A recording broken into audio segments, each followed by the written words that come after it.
No one expected Porsche to step back just when things looked promising. Their possible entry into Formula One had created a storm of excitement in racing circles. While many automakers kept an eye on the sport's changing landscape, Porsche looked like the one truly preparing to jump in. With the new engine regulations set for 2026, the timing appeared perfect. These changes were meant to level the field, giving new names a fair shot against seasoned giants. For Porsche, this was more than a chance, it felt like the right moment to make a grand comeback. But everything changed when their highly discussed partnership with Red Bull collapsed. This wasn't just a small problem, it was a huge twist that shook the foundation of Porsche's plans. Talks between the two had reached an advanced stage. By mid-2022, there were strong signs that Porsche was about to grab a 50% share in both Red Bull Racing and its growing engine development wing. Many in the industry believed this wasn't just about money, it was a strategic step.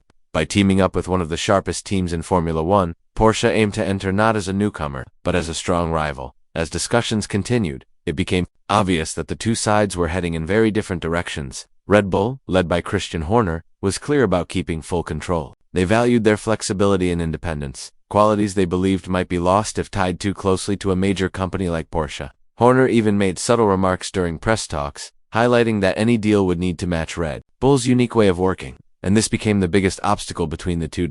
At the core of the disagreement was Red Bull's firm stance on staying agile in its decisioning. They feared that sharing authority with a large corporation might slow them down or limit their ability to adapt quickly, something that has always been part of their strength. Porsche, on the other hand, wanted a balanced role in the partnership, hoping for shared control rather than just being a supporting player. This mismatch in priorities created a major divide that neither side could bridge. By the time September 2022 rolled around, the outcome was becoming clear. The expected alliance between Porsche and Red Bull was off the table. Red Bull didn't waste time moving on. They quickly reached an agreement with Ford for the 2026 season. This move effectively shut the door on any remaining chances of Porsche entering Formula One through Red Bull, even though Porsche had been very optimistic and had publicly mentioned that they were still looking at other possibilities in the sport. Things didn't move forward from there. No new talks, no fresh strategies, just silence. That silence slowly turned into a signal that Porsche might be stepping away for good. What started as a bold attempt to make a return ended without much ceremony.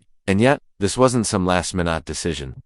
Porsche's interest in Formula One had been building for years. Their involvement began back in 2017, when they were the first car maker outside F1 to take part in discussions with the sport's governing body about future engine designs.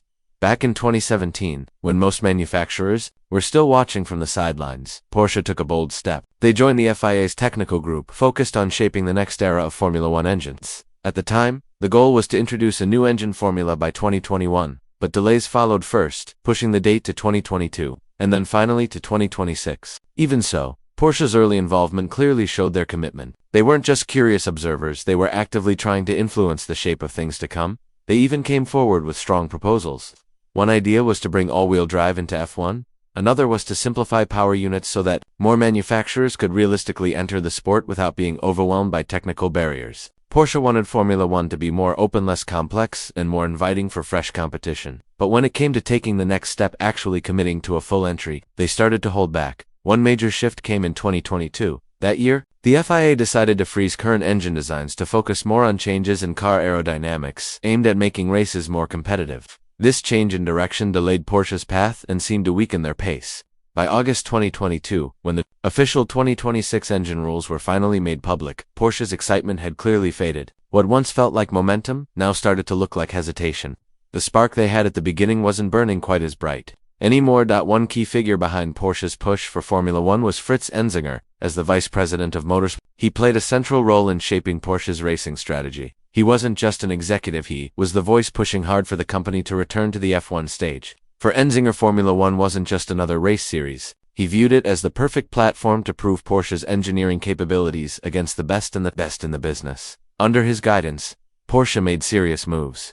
Talks with Red Bull became more detailed, and efforts to prepare for an entry into the sport gained real traction. There was a solid plan forming behind the scenes, and it looked like Porsche was truly on the path to something big. But that energy began to fade when Enzinger retired in December 2022, with him gone. The clear leadership driving the F1 vision also disappeared. After his departure, momentum inside the company slowed. Teams that were once dedicated to the Formula One project started getting reassigned to other duties. Gradually, Formula One slipped from being a top priority to an idea that simply faded into the background. Without Enzinger's strong influence, no one else seemed to step up to carry the same torch.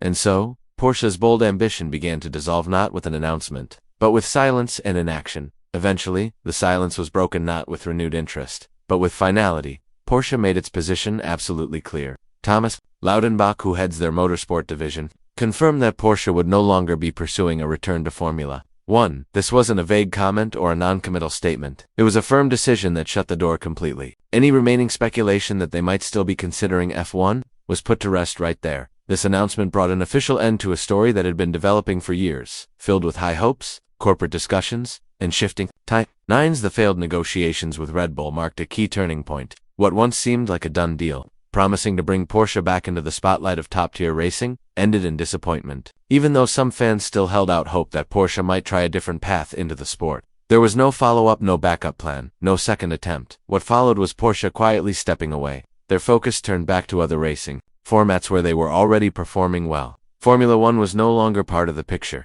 and while the door wasn't slammed with drama, it was certainly closed with a sense of finality. The dream of seeing Porsche back on the F1 grid had come to an end, not because they weren't capable, but because the path forward no longer matched their direction. Even though Porsche decided to step away, their name still holds a respected place in racing history. Their last involvement in Formula 1 was more than 30 years ago, during the early 90s, when they supplied engines to the footwork team, but it was the mid-1980s that truly marked their golden era. During that time, McLaren secured 3 consecutive world championships using engines built by Porsche under the tag branding. That stretch of success still stands as one of the proudest chapters in the company's motorsport story.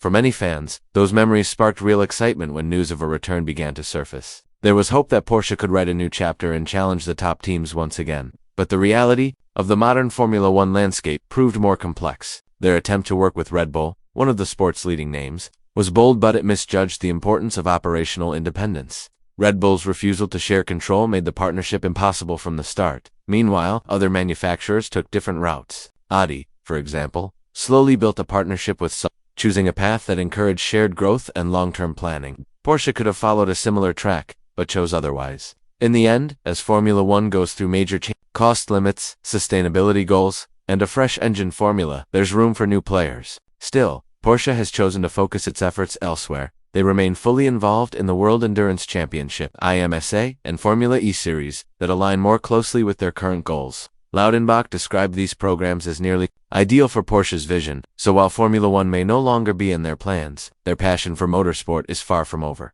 Now the question remains, did Porsche make the right call by walking away, or was this a missed opportunity to reclaim past glory? Let us know what you think.